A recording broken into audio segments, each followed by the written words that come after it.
So, did you have a chance to review the work that we sent in yesterday? I did not have an opportunity to review what you sent yesterday. I was out in the field. Okay. But I reviewed what you sent previously. Okay. Do you have a minute to open up the file I sent yesterday? Yes, I can. Okay.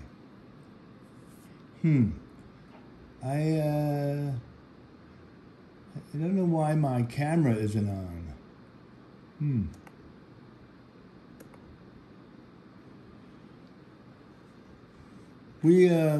We put together a pretty strong proposal where okay, there it is. Let me see. Start video. Fail.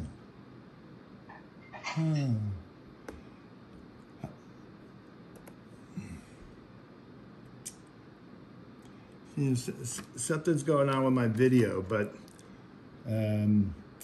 okay. So, but I'll keep. So this isn't. Yeah, if you want me to scroll to a particular page. Oh, we'll just go through it quickly. You know. So this image shows an actual installation that we have in the Imperial Irrigation District, and we sort of added some of the elements of the new system that will fully automate the canal. All right. So please go to page 2. All right, and 3. All right. So this is a graphic that sort of depicts one of the strong benefits of the system, where we avoid tailwater that gets polluted with the addition of the fertilizer in our system. And so this is one of the big benefits of using direct targeted amount of water that the farm requests through the district, and then is sent to the site and then apportioned to that farm with our system, and no additional water. I see. So does your system actually meter the water that the grower extracts? Yes. John, can you sort of give an overview of what we have?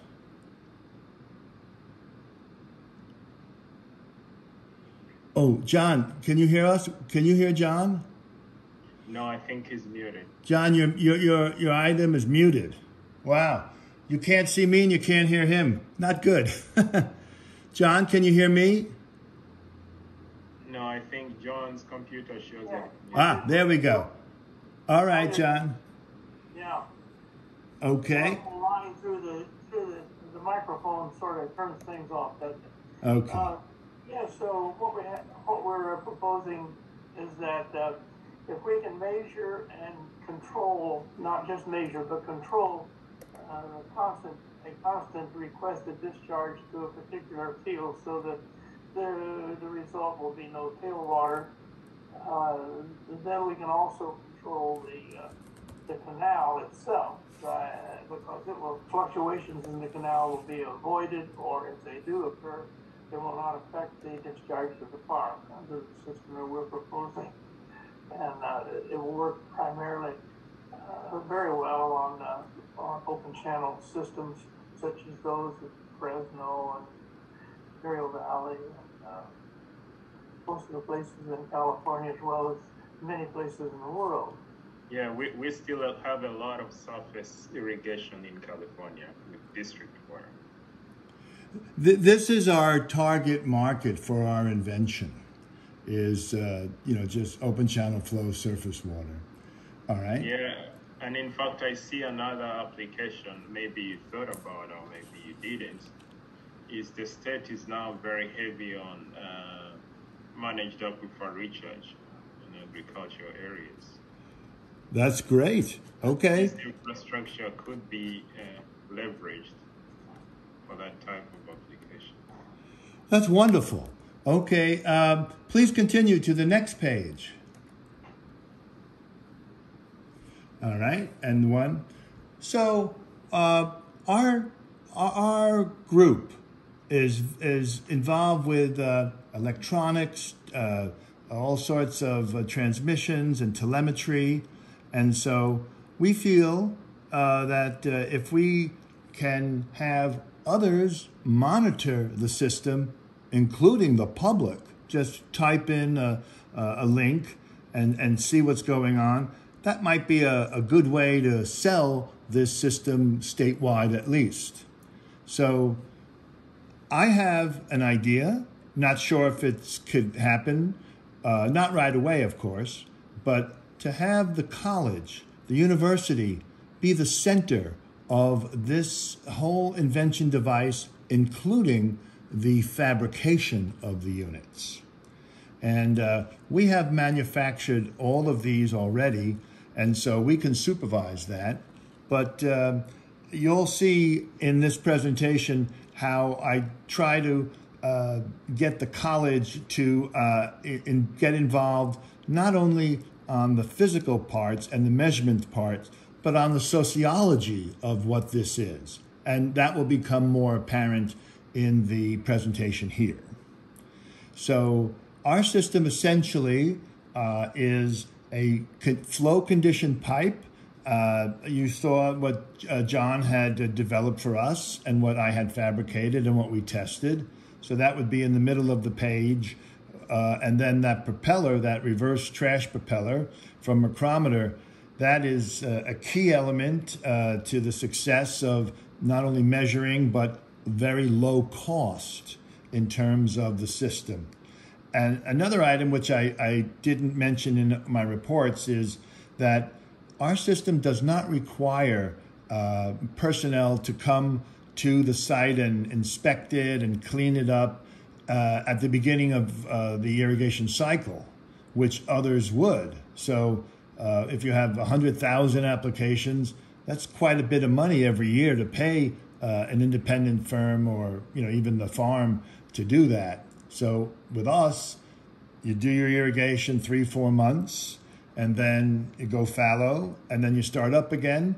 The first irrigation cycle through the pipe pushes out all the debris and maybe dead animals, and you're good to go.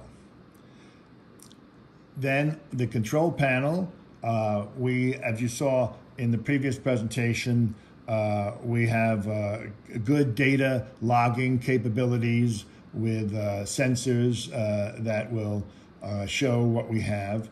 But as you probably realize, just what John mentioned, it's really the flow meter that is controlling the height of the gate. So this dual system obviates the need for upstream and downstream water level sensors or other sort of complicated electronic devices. And the good news is both of these systems will run off of solar panel with a battery backup. Sounds good so far? Yes. Please go to the next page. Okay, so John, why don't you go over the features, for the professor?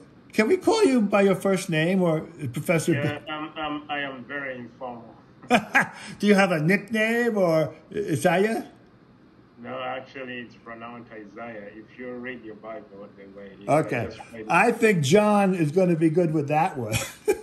Yeah, right. Okay. Anyway, the system depends primarily on the measuring part, because if you don't have good measurement, then the rest of the stuff you're transmitting around is meaningless. But the device that we're proposing is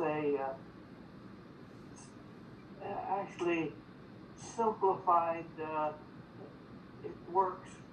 It's a propeller meter that's been in service for 50 years in the market, and it's easily repaired by local people. You don't have to call in experts that some systems require. We've avoided ultrasonics and high-level stuff and stuck with what could be handled at the farm, at the district level, by their own machinists and technicians. And very seldom would any servicing need to be done anyway. And it is completely within the scope of local district capabilities. So it becomes easy to start, at least that part of it. Then the data that is collected, of course, you can do anything with. Rick is proposing that we use it to go back to headquarters and control others, talk to the other meters on the system, talk to the gates, head gates, control the canal to the point where it does not have big surges, does not overflow, avoid a lot of the problems that currently are the headaches of district managers. Okay. So the device we have, the propeller meter itself has been used many years, but it's always clogged up in the heavy stuff. We added the appurtenances to it. If you ever looked at the total pipe that allows the trash and stuff to be diverted to the right, left, up, and down the propeller, so the propeller can shed whatever it receives, and we've not been able to clog it since we added the long veins that shed this stuff. Now, the only thing that can clog it up is half of a bale of hay or a large dead animal. Mm-hmm. Do you require to calibrate the propeller every once in a while? Never. The propeller itself is guaranteed by micrometer, and it'll operate as prescribed. If it starts to really give a problem, it's pretty obvious. The bearings are locked up. You just put a new one in. Mm-hmm. They operate for years and years without that problem. Even in they've been pretty successful even in sandy and sediment-laden places that because their bearings have a good seal on them. Mm-hmm. And for them to work, I think the pipe has to flow full, right? Well, the pipe, yes, has to flow full, and most of the conditions that we have is that it requires about maybe 6 to 12 inches of head drop by the time from the canal surface, the feeder surface to the field surface. It requires about a foot of head drop, which is very normal and usually available as usually the design feature. And if the pipe has any tendency to not want to flow full, we just simply put a slight outlet distribution pattern that also serves as erosion control into the field. That will always cause the pipe to be full. I see. Interesting. Okay.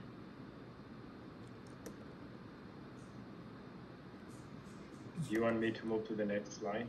John, did you cover all of the items? Well, I didn't cover the electronics. I did. Okay.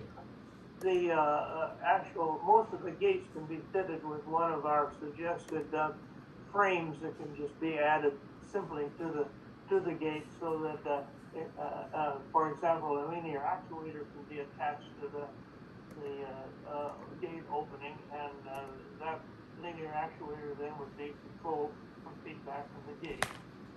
And it would not need to be registered. You wouldn't need to know where the gate is. It's just open it until it gets the flow it needed, or close it until it. Anyway, would that be wireless? Yes. Be wireless. Well, I apologize. I'm jumping in. The telemetry will go wirelessly through either cell technology or satellite to the command and control center. But there will be a program set to watch the flow over time. So please go to the next slide. All right, and then the next one. So, you have to have a win-win for everybody. And so should I just quickly read these? Yes. The benefit to the district. Stabilizes the delivery in the lateral. With our system software at each gate to maintain constant delivery having the flow meter automatically set the gate position, just what John mentioned. The automated system sets all turnouts for the entire delivery. The advantage is to be able to have independent, stable delivery to every user. Currently, the users have no control regarding over or under deliveries due to lateral fluctuations. Usually this problem increases with distance downstream in the lateral line. Then, really important, is it assures billing equity. The farmer pays for what is accurately measured and delivered. Therefore, the district no longer needs to over-deliver to assure user satisfaction with wastewater. Then it generates the possibility of a conservation transfer with improvements in efficiency over current practices. Do you work with conservation transfers, Isaiah? No, I haven't. John, please explain that. Are you talking about, that's primarily a legal problem where if any water saved in a particular district, can they get credits for it or payment for it from some other user? Oh, is it like water transfers or water markets? The way Yeah, sort of water market thing, which hasn't been fully developed in California yet, just thinking about it. Mm-hmm. All right. So it generates it reduces or eliminates the need for length of delivery time adjustments to compensate for over/under field deliveries due to canal flow levels, because system automatically adjusts to deliver the desired flow.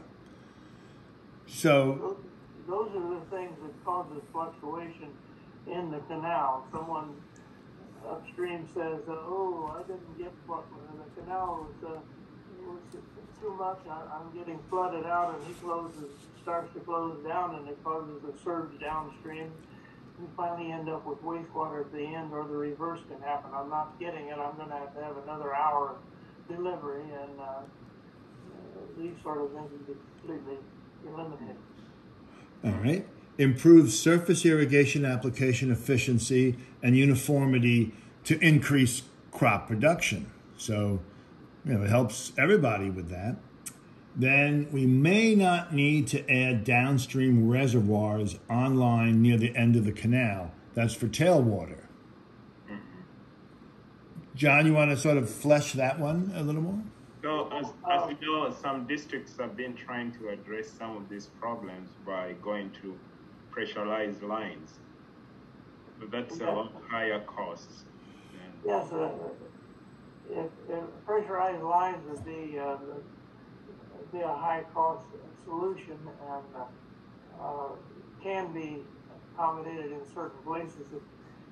It's almost entirely used where there's small patches of irrigated land or near urban areas, and almost all of them are on underground pipe. Mm-hmm. All right. Continuing benefits to the farmers. Assured on equitable delivery, gets delivered what they pay for. So that seems to be a dispute, but this would take that out of contention. May allow the farm operator to trim their delivery with assurance that it will lower their water cost. So I guess it's a sort of a not a game, but something that the farmer says, I have to irrigate my field, so I'll ask for more water anyway. So this will reduce that issue. All right. Important with sloping border or furrow irrigation systems. Majority of the surface irrigation systems in California. This gives the farmer the ability to match application rates to soil intake rates to improve uniformity of application. John, a little more on that, please. Well, we've got many of the areas in California have gone to level basins, which reduces the over-irrigation becomes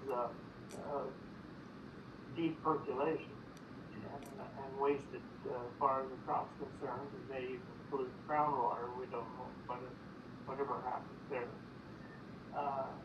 But on the sloping irrigation, it's very important that the application rate match the slope infiltration problem to avoid runoff at the tail end.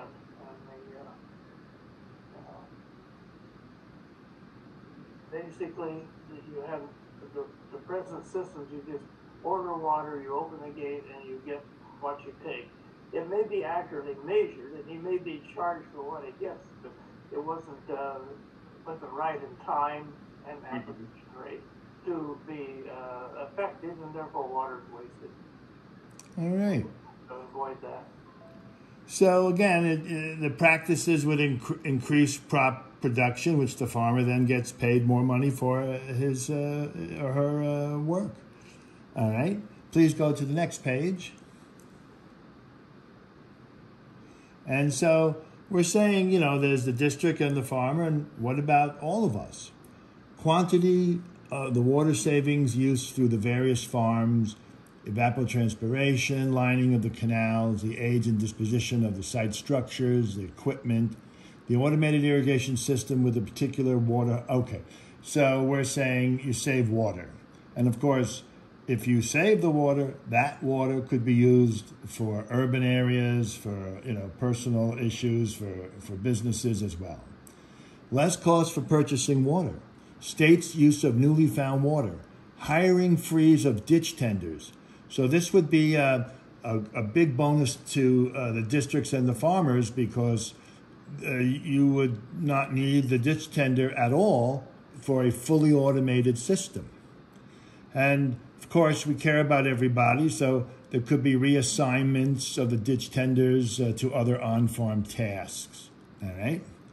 And then the cost of all the materials, payback time, it's not that our system is not relatively expensive, and we think that maybe the district might pay for these systems and then charge the farmer over time, you know, to pay back. Or the state may get involved, all right? So this reduces unwanted deep percolation of highly saline water from surface to ground. And most important, I think, for society's issues, it reduces water pollution with the tailwater issues, all right? And lastly... But if you look at the systems level, some of those tailwater that ends up in the tailwater actually ends up recharging or getting reused somewhere downstream, correct? Well, yeah, well, that's what we're saying, is you will not have additional tailwater. So this is a great environmental item, you know, for everybody, because you know, you don't want polluted groundwater, you know. And on this last one, this gives, if we go in with this, this gives California a positive spin around the world.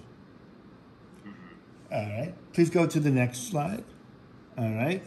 So John and I, John has developed various configurations for retrofitting our system into existing farms.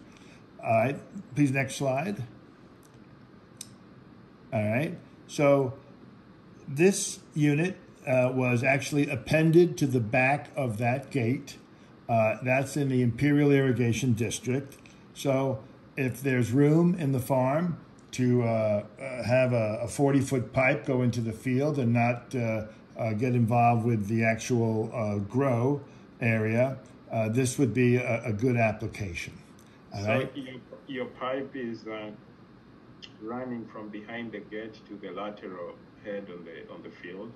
Yes. There's a field road there, so we have to get under, use about 40 feet of pipe to get under the road. It exists already. So the 40-foot pipe is acting as a culvert, or that's where you actually... It starts where you see it here, it goes under the road and then out into the head of the ditch that you see there. Normally, the easiest way to do it is just to quickly dig out the old ditch, the old pipe that usually leaks anyway, and put in and fasten in to the head gate, to the backside of the head gate or the first length of pipe there, and add our pipe and metering system to it, and then you cover it back up, and you've got a plastic pipe in there to last forever, and the meter is in there already. And did you say you control this gate here? Yes. You can control the gate, the opening and closing of this gate? Yes. I think it's configured that way, wasn't it, Rick? It's been a long time.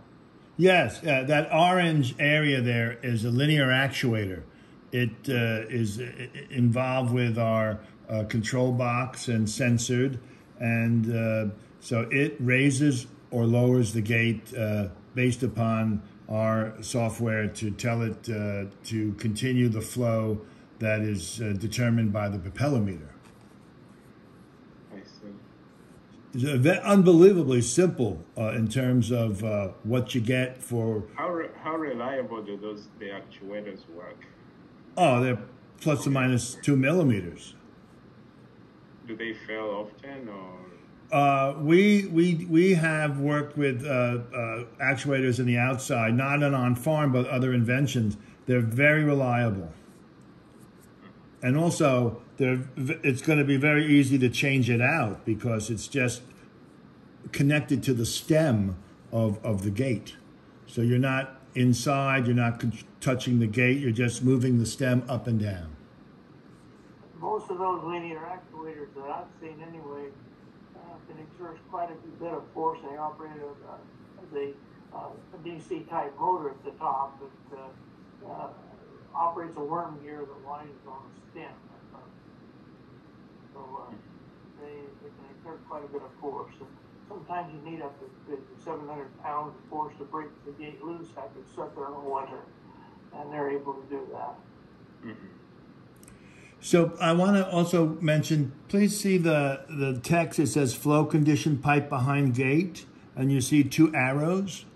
Mm-hmm. The small one at the top is pointing to a manhole opening, and that's access to the propeller. So you might ask, what if you have to get to the propeller? So that would be in every application. I see. So very simple. It gives you enough room to get in there and remove the propeller, inspect it, and then replace it. Okay. All right. Next page, please. All right. Now this is the second version. This is actually at Merced Irrigation District, where John calculated that the need for this particular turnout was not as great as the larger one at IID. So now we have a pipe within a pipe system. And I was at that installation. We work with Granite Construction. Granite Construction installed both the IID and the Merced applications, and they did it on their nickel. They believe in this invention.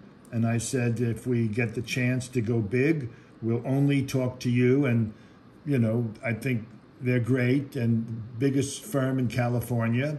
So, if we talk about doing something together, I would like to go back to Granite for all installation. All right.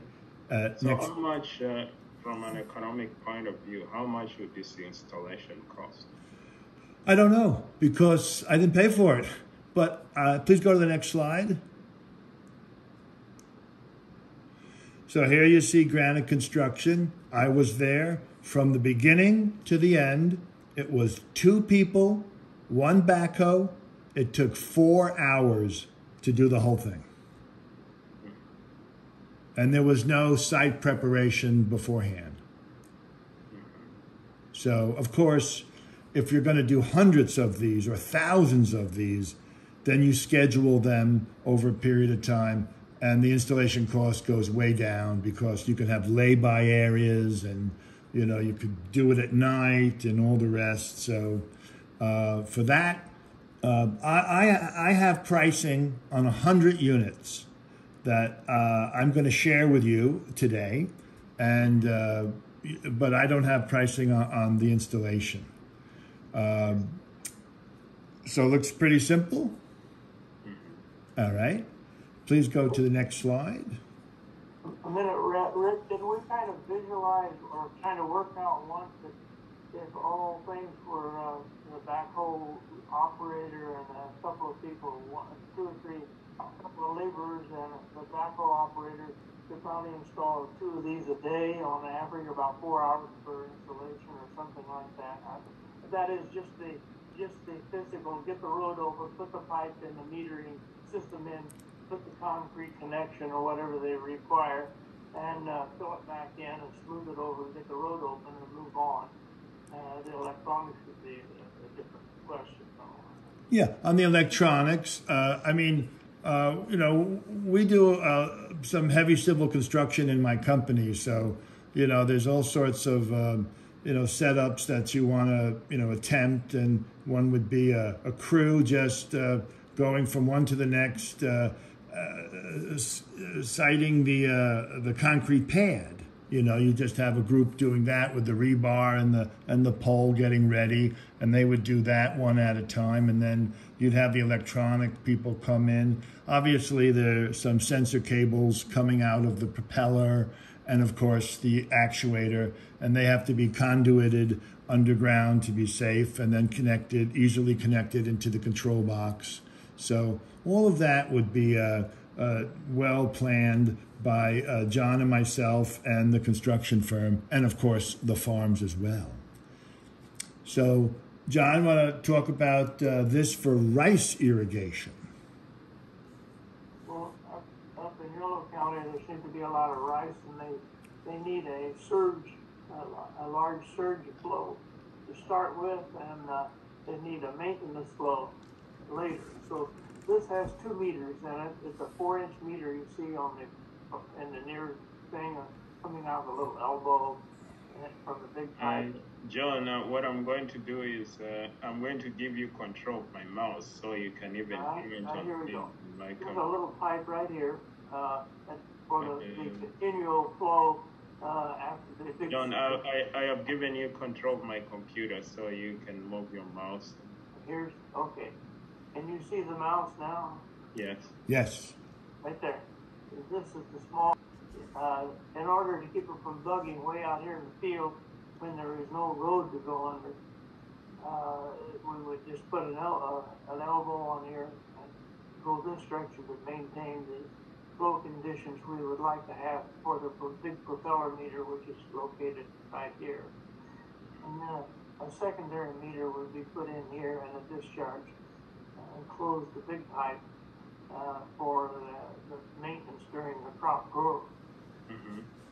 And that's a system that we propose for the rice. Have you already installed any here in Yolo County?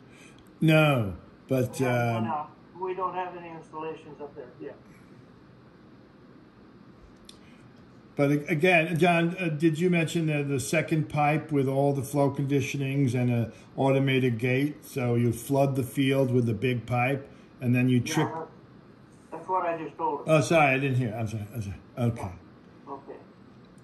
And then, of course, this is erosion control for the big pipe, small pipe also. This is the access to both meters in for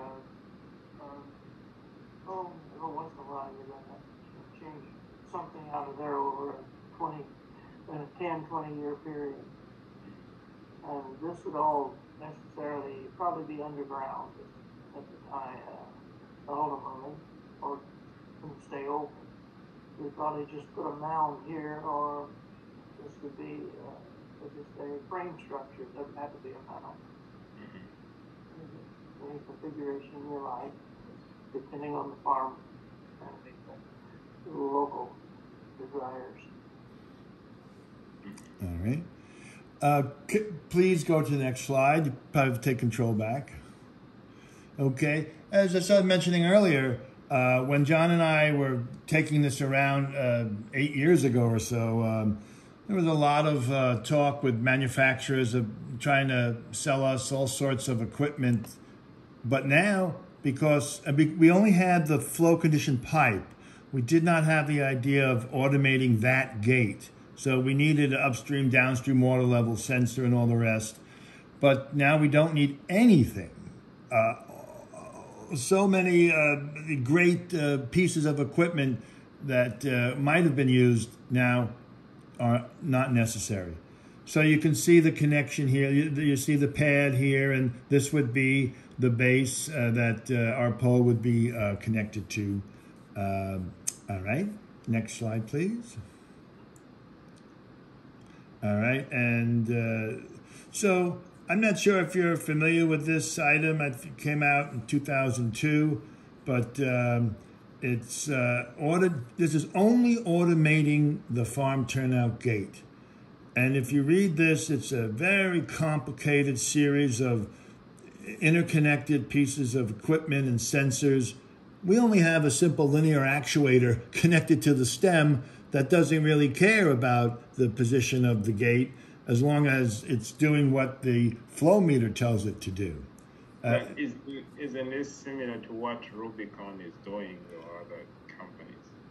Rubicon has, we went against Rubicon 8 years ago, and we sort of discovered that they have proprietary software. And when things go wrong, which they always do, they won't share that. So they have, a limited amount of people that can go fix their equipment. And so we sort of, we haven't been in the field since we came back now, but I don't think Rubicon has changed their approach towards, sharing their information and the rest. And and I think that's the only company that we may compete against. Are you familiar with their product? With it, I know what they do, but I haven't worked with any of their equipment. Yeah, they're one of their metering gates is a box, which varies in width depending on the maximum minimum flow rate they have to detect. And of course, that's the same thing with Propeller Meter. It can only do a certain minimum anyway and stop otherwise. Mm-hmm. But they use a whole series of 2 rows of ultrasonic transmitters and receivers on each side of the box that works to integrate the flow. It's a very very complex and very nice, accurate system, and it doesn't care too much about conditioning the flow profile because it just measures what it gets and puts it out. But when anything bothers it or it goes wrong, they have to fly in a technician at the present time. Sometimes they put a low-level technician that they've trained at the hired by the district that services them. But anything beyond that is very, very, very high tech, and not really rugged enough. Rugged for what we think is what we consider to be rugged for farm use. Farm use has to be rugged. It has to work. It has to be fixable at the local level. Right, and it should be easy to repair. Yeah, it should be convenient. It should be accurate. And it should be economical. All right. Next slide, please. And this is John's comment on what he just mentioned. As a manufacturer and as a person, we usually don't talk about the competition beyond just saying a couple things, But we're better, faster, cheaper, smarter, better looking, all of that, okay? Next slide, please. Hey, well, watch it. He comes from Florida. Yeah. I guess you knew Michael Dukes there?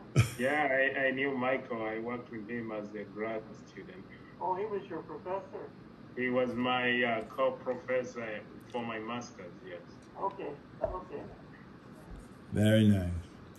All right. Now, here comes something that is very different. Please go to the next slides. All right. So I'm looking to the college to get physically involved with our invention from not just the analysis or where it goes, but actually fabricating the system, if possible, on campus, because we know the numbers just go skyrocketing, 10,000, 50,000, 100,000 applications. Somebody has to make it, oversee it. So here, I'll go quickly. Analysis of overall plan, including legal issues and contracts. Set up student, faculty, outside advisors. Analyzing farm district data to determine exact volume for irrigation, then historically analyzing from past irrigations how much excess water was given to that farm. Analyzing all farm turnouts to determine size, length of flow condition pipes. Build on-farm communication network from each turnout with our equipment. Develop a command and control center facility at Davis. Fabricate 100 units. This is, so instead of saying, let's start and do everything at once, let's do a test program with 100 units. We're thinking maybe Fresno, because we've been there. We think that it's a good issue there. However, maybe split it 50-50. 50 for rice farming somewhere in Yolo County and 50 in Fresno. But that's something to discuss, all right? And then we install it at the site, and then we code all custom programs.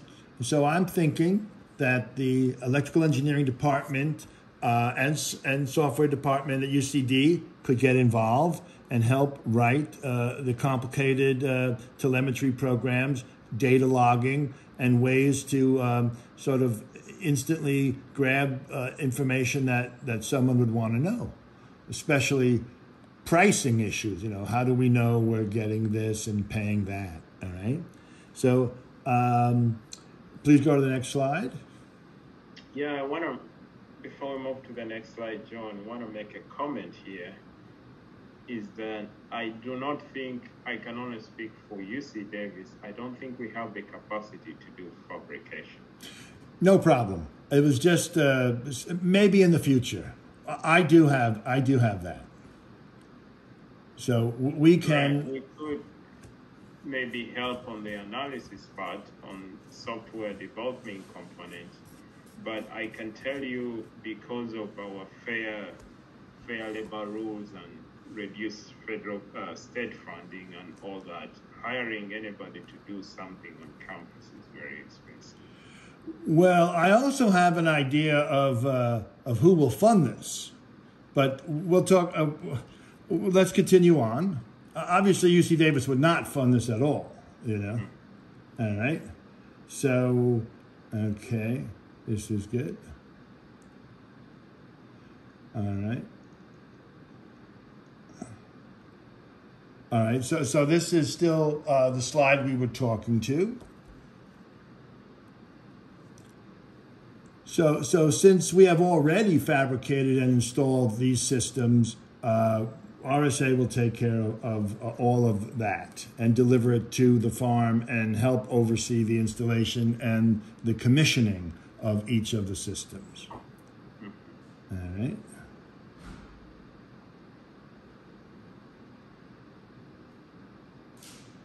And so please advance to the next slide. Okay, so you might find this section very interesting. Please continue. So I went through the entire offerings of UC Davis, and I'm trying to make a connection between our system and the various disciplines in the university. Next slide, please.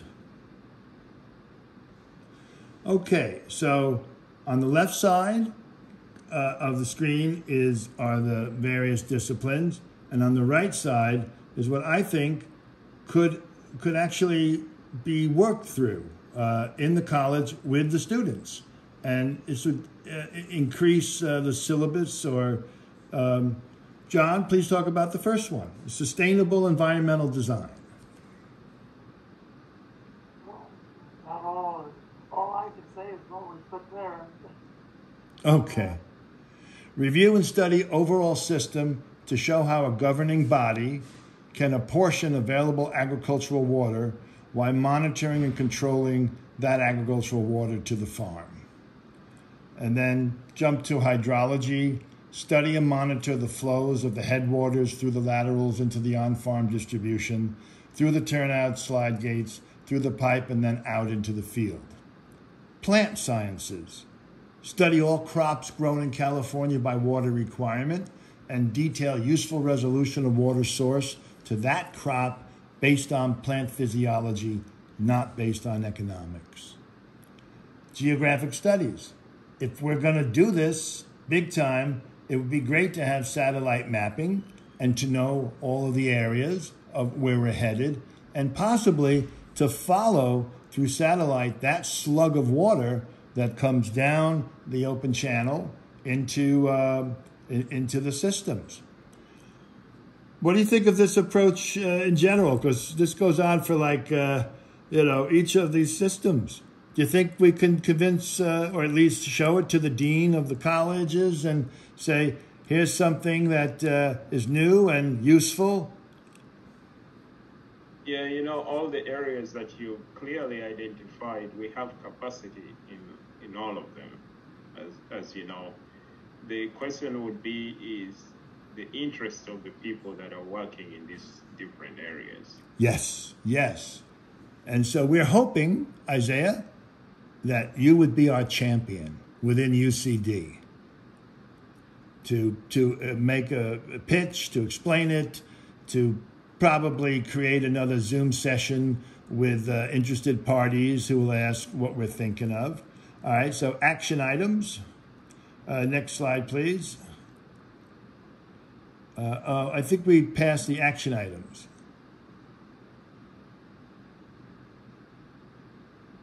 A little high, okay.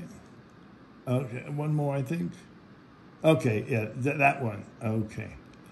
Next one, please. Okay, so... I seem to have control of the screen. Have you taken that back? Do you want me? Okay, let me... well, we're almost done with the presentation, so this is good. So, Isaiah, if you like what you see, and well, let me just ask you, what do you think? Do you think we have something really good for everybody? Yeah, it is. It's really good, and I think it's timely. I just can't understand why in California we can't measure water going onto a farm or being used on the farm, and you guys are already making a step in that direction. Maybe we'll end up there someday. I think you're onto something. I think it's fairly ambitious, but it is something that is needed. Regarding what the role that UC Davis would play here, that may need time to clearly work out. But I see some opportunities, those synergies between what you're doing and what UC Davis is doing. All right. So in that is wonderful to hear. Let me sort of talk a little bit about what you started saying just now, why the water is not measured in California. Well, are you familiar with that law, SBX 7-7?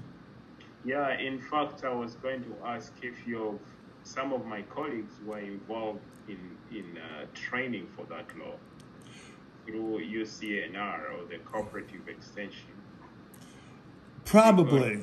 To train farmers on how to measure, water that they're diverting.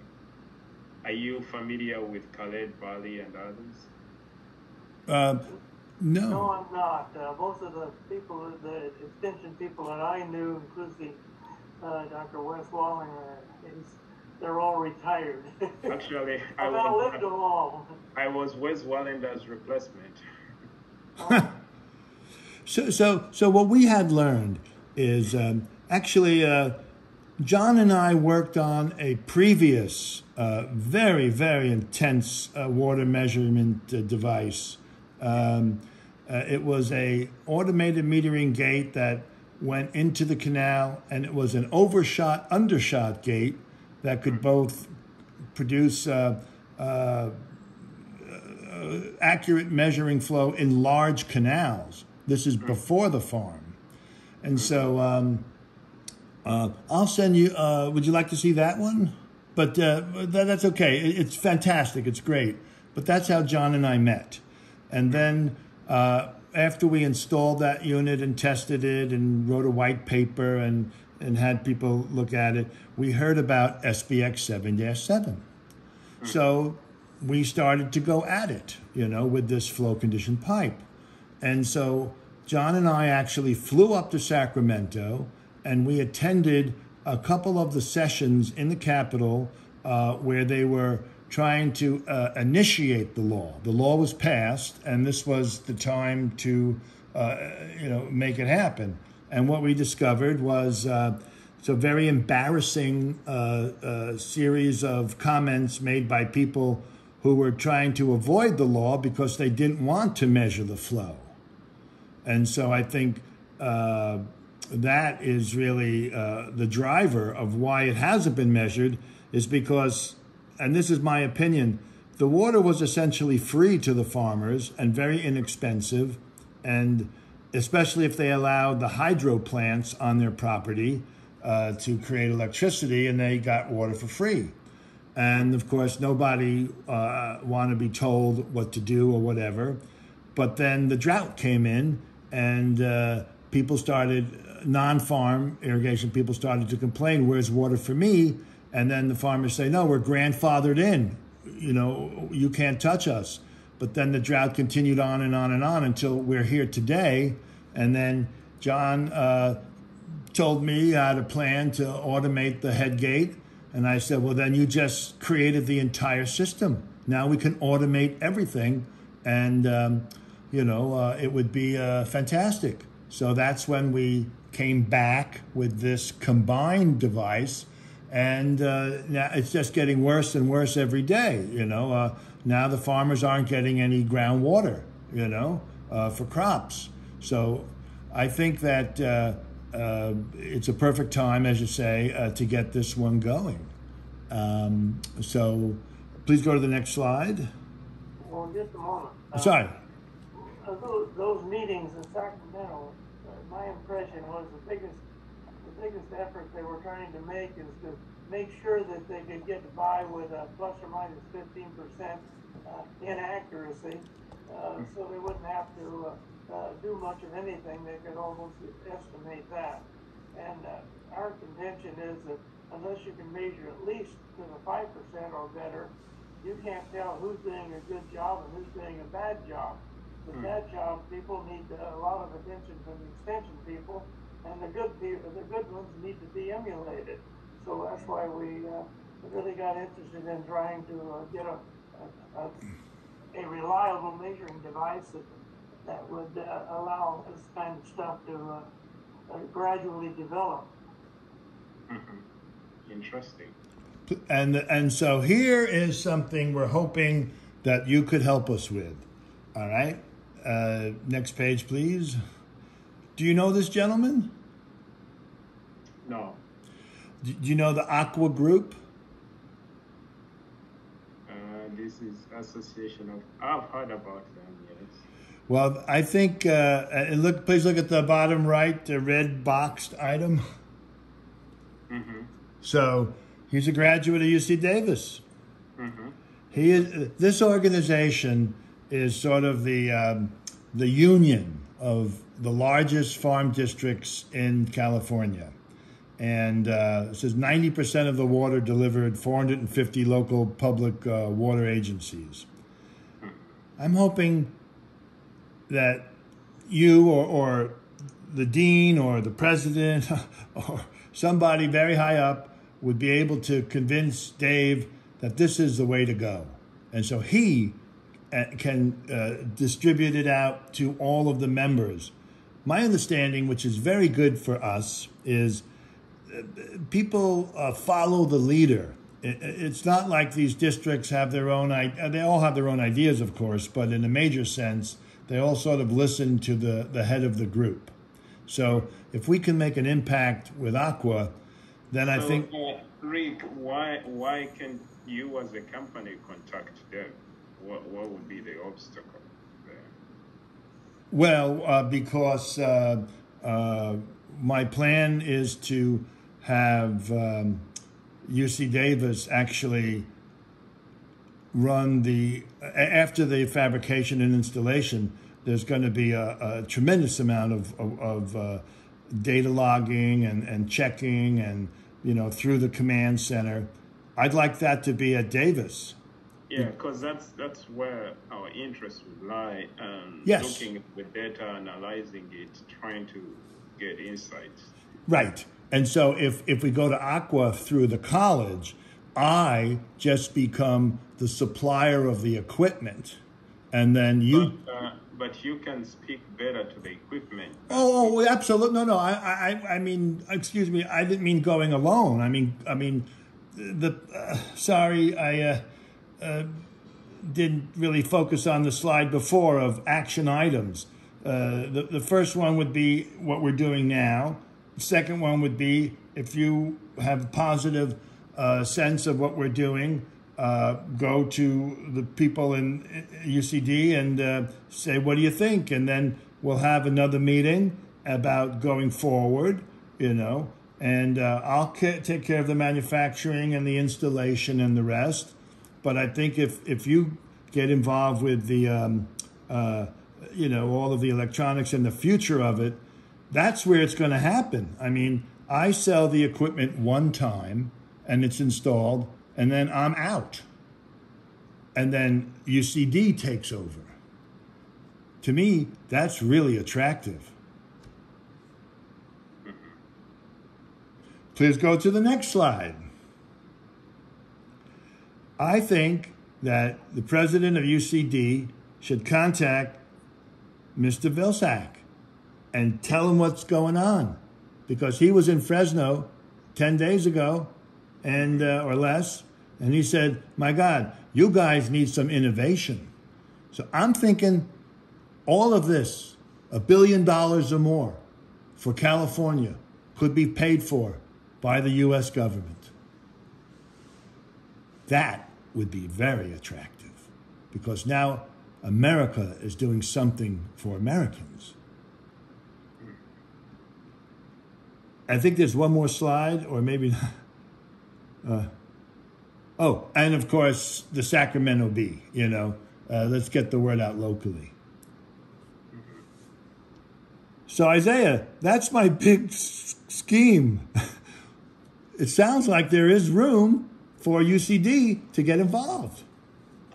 Yeah, I still don't know to what scope they would get involved, given, all constraints or boundary conditions around this. But I see areas where some people may be really interested.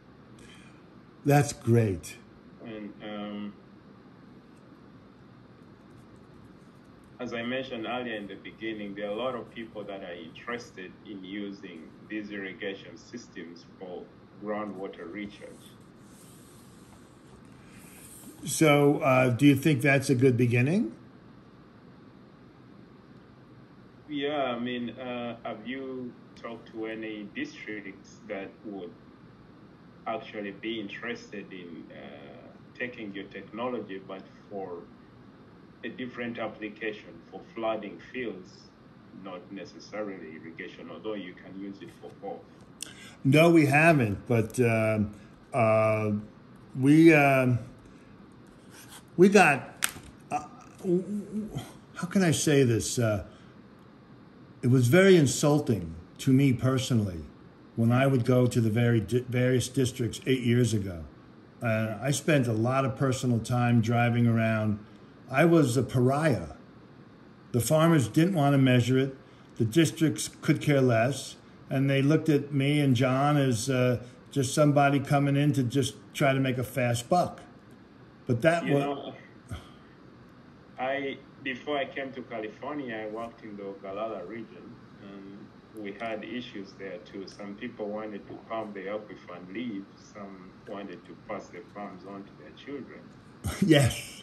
There are people who wanted the water metered and others who didn't want the water metered. But the state had to pass laws. A lot of states had had to pass laws that require metering or reporting water use, then it's not an option. It's you just have to be compliant. The growers have to be compliant with these legal requirements.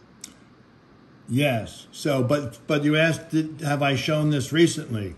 I have not. And what I would like to see is, before we make a call, is if UCD would make that call for us, and we would be there.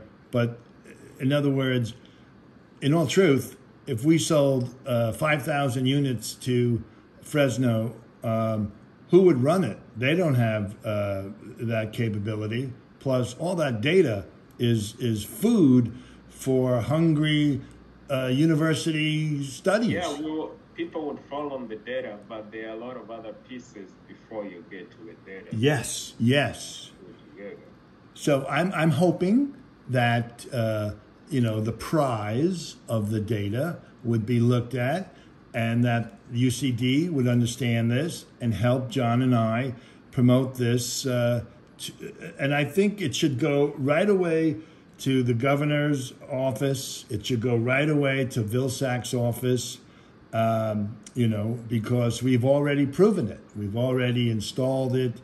Are you familiar with the SWIP program? I think I know of it, but I forgot what it was about.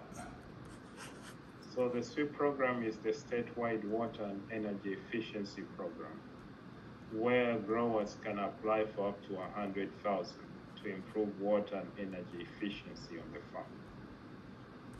As part of the drought response, that program got somewhere between $20 and $30 million. This technology qualifies under the technologies for which growers can apply and get money. Yes, I think that that is exactly what we're looking for in our first go round. We're talking about 100 units. Probably need about $3 or $4 million, for that. But that would require. It may be worthwhile for you to meet with the SWIP team at CDFA. Do you know? Can you make that connection, and can you come along with us for that meeting? Not sure about the timing. When we start teaching, timing becomes very constrained. But at least I can give you the contacts of the people. All right. Well, Isaiah, I think you've heard me say this like a few times in a row. In my world, the manufacturer is looked as the enemy. The manufacturer can lie. It can overcharge. But you have John, who is an academic. Well, yes, but John doesn't really travel that much now, and I guess what I'm sort of asking is, can you take us to the next level at UCD, and we can make that pitch, Because I just do this all the time. I don't have hundreds of employees or large factories, and obviously John is the academic backbone of our system, and so but that's not the business end, right? To get these in the ground and get them produced and get this together. So John will answer all the questions beyond accurate, but then to get things in motion, I think I am not a strong enough individual, and it's just John and me in this whole thing, to convince somebody that it's the greatest thing in the world for you. And you're the head of irrigation at UCD. Is that correct? Yes. Okay, so I think if it comes from you, and you don't have to do much, just tell the dean of the college, this is a plan, and would you consider that?